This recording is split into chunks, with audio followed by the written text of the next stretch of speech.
What's up, YouTube?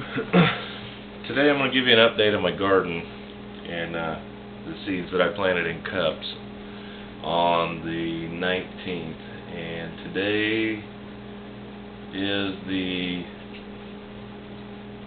30th? Yeah, today's the 30th. So it's been a couple weeks, and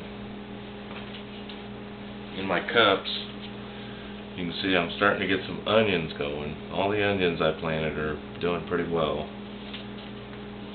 And that was with dirt that I used out of the garden. The only other plant that actually did pretty good was my cucumbers. You can see the straight eights. There's two of them going pretty good there. And I wanted to get some more seeds started. So I went to Walmart and I picked up this ProHex Professional Seed Starting Tray, and it has 72 cells. I don't know if you can see this or not, but they're all individual cells. And I picked up this Jiffy Organic Seed Starting Mix. And I've just planted all kinds of stuff here. My green beans, more cucumbers, some pepperoncinis, some sweet corn, squash, zucchini, more bell peppers, watermelon, squash, all kinds of stuff. I also picked up these strawberry roots. Last year I planted some strawberries and they just didn't do very well at all. So I'm going to try this year and see how this goes. So anyway, this soil mix, the instructions said to fill the cups and then moisten the soil. And I tried to use this thing here, and I put some water on this. And it just kind of beads up. You can see the water in the bottom of this container. It doesn't mix very well. Well,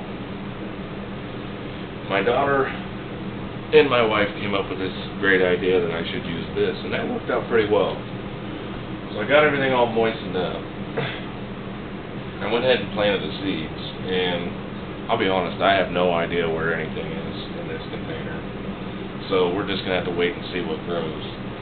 But the next step is going to be to put the lid on, give it a little greenhouse effect. So I'm going to put the lid on here, and I'm going to set this on the counter somewhere and get it out of the way. And I should expect to see some stuff growing, and as soon as it starts to grow, you're supposed to pop the cap off and just kind of give it a little air, let the seeds grow. And then once they start sprouting up real good and everybody's sprouted, you take it outside to harden up the stems and the roots. And you don't give them full sun right away. Just take them outside and mostly shade conditions, and you let them sit for part of the day. You bring them in at night. I pulled up all the stakes out of my garden, and I pulled up the fence, and I put some manure on there and a little bit of lime. So the soil should be good to go. We've had a lot of good rain. I'm going to hire a guy next week to come and till up my garden, and it's 20 by 25, and he charges me $40. So hopefully, by the time everything gets all tilled up and ready to go, I'll have a bunch of seeds ready to, or plants ready to plant, I should say. And for my strawberries, I've heard the strawberries are real invasive, and they start to take over. Every year they grow back, and they just get worse and worse, and there's more and more of them. So what I did for the strawberries is I took a 5-gallon bucket, and I took my Dremel tool, and I just cut it lengthwise, straight down the middle of it. And I split it in half, and I screwed it together, so it's kind of like a little planter. I could have just bought something for, for the time that it took. It wasn't really worth it. So, anyway, that's an update on my seed starting on indoors, and thanks for watching. Like, subscribe.